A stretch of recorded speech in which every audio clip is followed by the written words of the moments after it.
Assalamualaikum warahmatullahi wabarakatuh. First of all, let's pray to the God Allah Subhanahu wa Ta'ala who give us opportunity to attend our class today. Salawat and salam for our last Prophet Muhammad Sallallahu Alaihi Wasallam. And Honorable our Rector, Ma'am Azanuzura Putri, SPD MPD, and all of my beloved friends. So today we are from Group 3. We are going to deliver our material about humanistic theory. First, introduce ourselves. My name is Amanda Oya Marcel and my partner Adara Elisa Amore, Dasa Anugrah Anggraini, Ilham Khalik Nugroho, Nabila Fitria Rahmat, and Rahmatul Alni.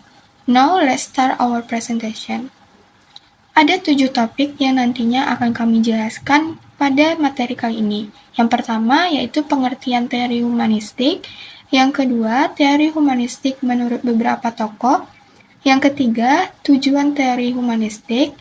Yang keempat, prinsip-prinsip teori humanistik. Yang kelima, karakteristik atau ciri-ciri dari teori humanistik. Yang keenam, itu ada kelebihan dan kekurangan dari teori humanistik itu sendiri. Dan yang terakhir, implikasi atau penerapan teori humanistik dalam proses pembelajaran. Materi pertama akan saya jelaskan sendiri. Apa sih itu teori humanistik? Teori ini memandang belajar sebagai sebuah proses yang terjadi dalam individu yang melibatkan seluruh bagian atau domain yang ada, meliputi domain kognitif, afektif, dan psikometrik. Dengan kata lain, pendekatan humanistik menekankan pentingnya emosi atau perasaan, komunikasi terbuka, dan nilai-nilai yang dimiliki oleh setiap peserta didik. Untuk itu, pembelajaran humanistik mengarah pada upaya untuk mengasah nilai-nilai kemanusiaan peserta didik. Oleh karena itu, guru disarankan untuk menekankan nilai-nilai kerjasama, saling membantu dan menguntungkan, kejujuran, dan kreativitas untuk diaplikasikan dalam proses pembelajaran. Teori belajar humanistik ini berusaha memahami perilaku belajar dari sudut pandang pelakunya, bukan dari sudut pandang pengamatnya. Tujuan utama para pendidik dalam teori humanistik ini adalah membantu peserta didik untuk mengembangkan dirinya, yaitu membantu masing-masing individu untuk mengenal diri mereka sendiri sebagai manusia yang unik dan membantu dalam mewujudkan potensi-potensi yang ada dalam diri mereka. 3. Luminaries of Humanistic Learning Theory. Ada 3 tokoh penting dalam teori belajar humanistik. First, Abraham Maslow. The theory states that within each individual there are 2 aspects, namely a positive effort to develop and the power to resist or reject that development. Nah, pada teori ini menyatakan bahwa suatu individu mempunyai 2 aspek, yaitu suatu usaha untuk berkembang dan suatu kekuatan untuk melawan atau menolak perkembangan itu sendiri. Nah, Maslow ini memandang positif manusia. Ia meyakini manusia mempunyai potensi dalam meningkatkan pertumbuhan dan perkembangannya. Dalam meningkatkan pertumbuhan dan perkembangan tersebut dapat dibantu dengan faktor eksternal, yaitu berupa lingkungan yang mendukung. Selain itu, perkembangan dan pertumbuhan tersebut dapat didukung dengan bergantung pada diri individu tersendiri untuk mengaktualisasi potensi yang ada pada dirinya sendiri. 2. Arthur Combs. One of the basic concepts of his theory that is often expressed is the meaning. Salah satu teori yang sering diungkapkannya yaitu meaning. Arthur Combs menyatakan bahwa belajar tidak dapat terlaksana ataupun teraktualisasi apabila suatu peserta didik tidak mengetahui makna ataupun arti dari suatu pembelajaran. Nah, dan pendidik pun tidak bisa memaksakan peserta didik tersebut untuk bisa memahami ataupun paham akan suatu pembelajaran. Yang harus dilakukan oleh pendidik yaitu memahami persepsi ataupun perilaku dari peserta didik. 3. Carl Ransom Rogers. Rogers states that learning will not be created probably if it doesn't involve the cognitive and affective aspect of student. Nah, Rogers menyatakan bahwasanya belajar tidak akan berjalan dengan baik apabila tidak melibatkan aspek kognitif dan juga aspek afektif berupa emosional dari peserta didik. Nah, menurut Rogers menyatakan bahwasanya ciri belajar itu ada dua. Yang pertama, belajar bermakna dan juga belajar tidak bermakna. Untuk belajar yang bermakna yaitu belajar yang melibatkan dua aspek, yaitu aspek kognitif dan juga aspek afektif berupa emosional dari peserta didik. Dan juga untuk belajar yang tidak bermakna merupakan belajar yang hanya melibatkan aspek kognitif saja tanpa melibatkan aspek afektif. Teori belajar menurut teori humanistik. Menurut teori humanistik, tujuan belajar adalah untuk memanusiakan manusia. Proses belajar dianggap berhasil jika si pelajar memahami lingkungannya dan dirinya sendiri. Peserta didik dalam proses belajarnya harus berusaha agar lambat laun ia mampu mencapai aktualisasi diri dengan sebaik-baiknya. Teori belajar ini berusaha memahami perilaku belajar dari sudut pandang perilakunya, bukan dari sudut pandang pengamatnya. Tujuan utama para pendidik adalah membantu para peserta didik untuk mengembangkan dirinya, yaitu membantu masing-masing individu untuk mengenal diri mereka sendiri sebagai manusia yang unik dan membantu dalam mewujudkan potensi-potensi yang ada dalam diri mereka. Para ahli humanistik melihat adanya dua proses belajar, ialah proses pemulihan informasi baru dan personalia informasi ini pada individu. Pembelajaran berdasarkan teori humanistik ini cocok untuk diterapkan pada materi-materi pembelajaran yang bersifat pembentukan kependidikan, hati nurani, perubahan sikap, dan analisis terhadap fenomena sosial. Indikator dari keberhasilan aplikasi ini adalah peserta didik merasa senang, bergairah, berinisiatif dalam belajar, dan terjadi perubahan pola pikir, perilaku, dan sikap atas kemauan diri sendiri. Peserta didik diharapkan menjadi manusia yang bebas, berani, dan tidak terikat oleh pendapat orang lain, lalu dapat mengatur pribadinya sendiri secara bertanggung jawab tanpa mengurangi hak-hak orang lain atau melanggar aturan, norma, atau disiplin atau etika yang berlaku.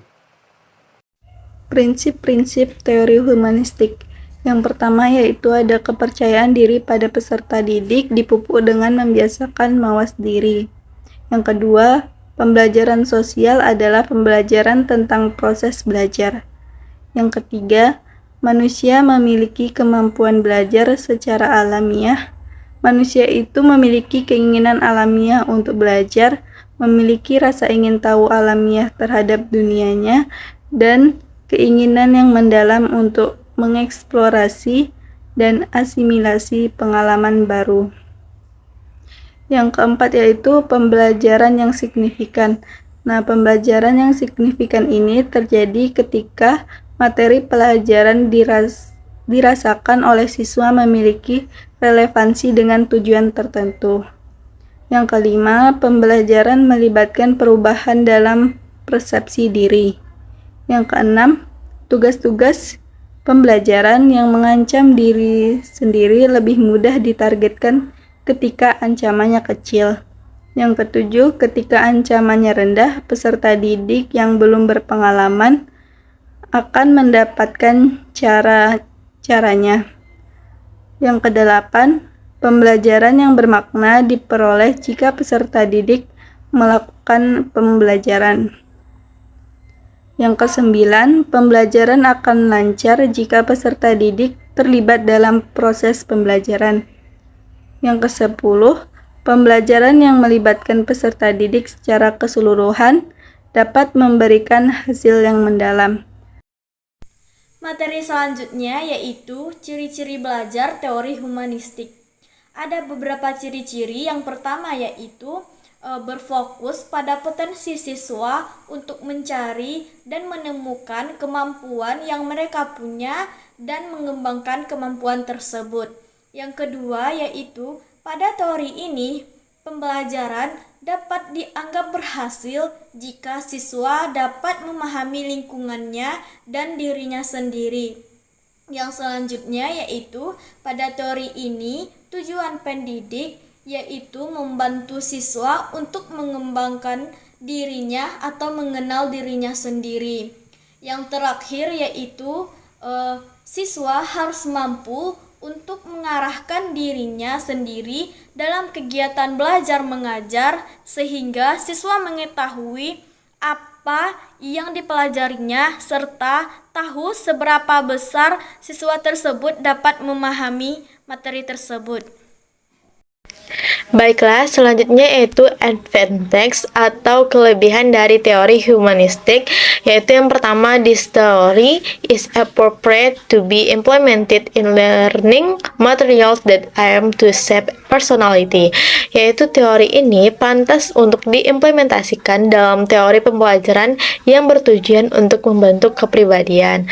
Lalu selanjutnya yaitu directing individuals to have self-confidence, yaitu mengarahkan individu untuk memiliki sifat percaya diri.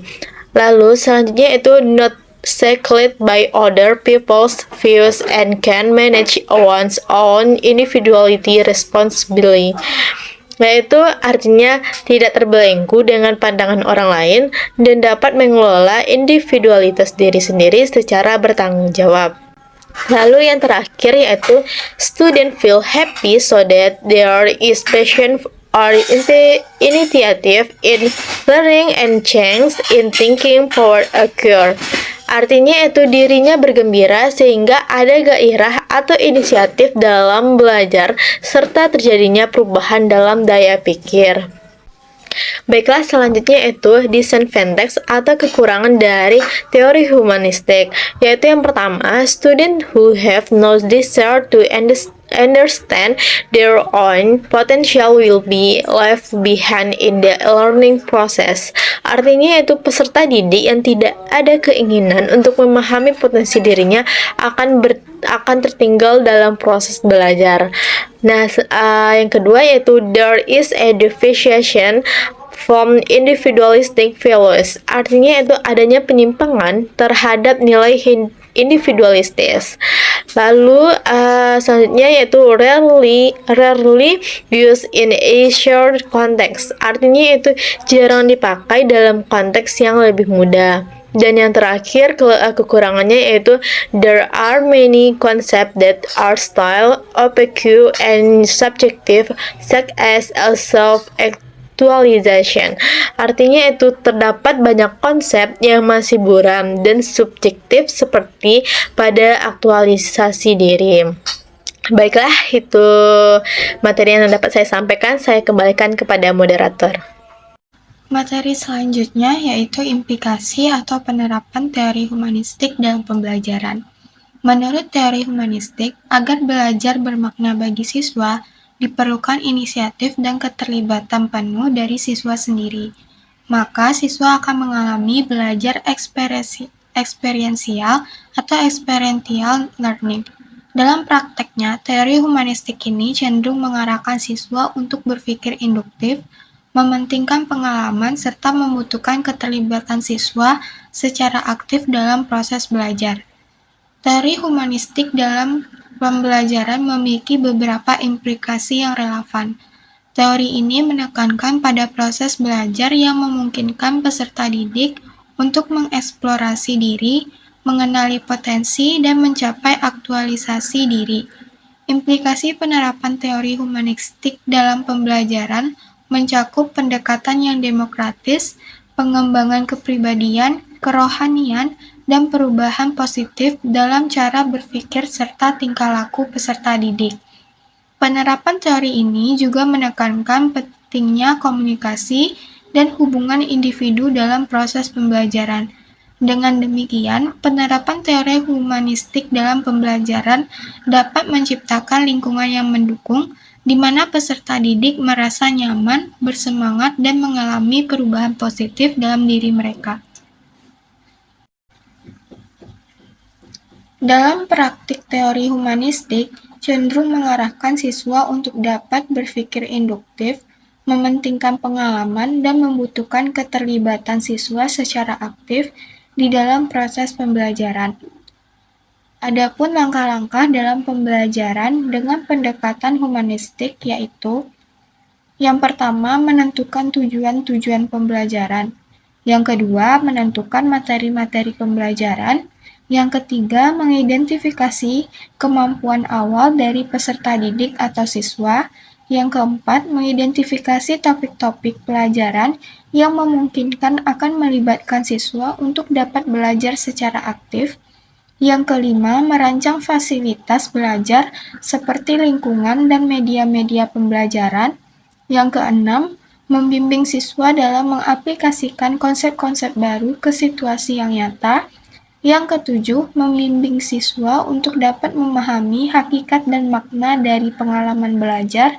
Dan yang terakhir, mengevaluasi proses dan hasil belajar.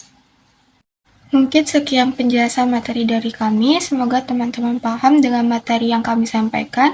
Saya mewakili kelompok 3, minta maaf jika terdapat kesalahan kata maupun dalam penyampaian materi. Wassalamualaikum warahmatullahi wabarakatuh.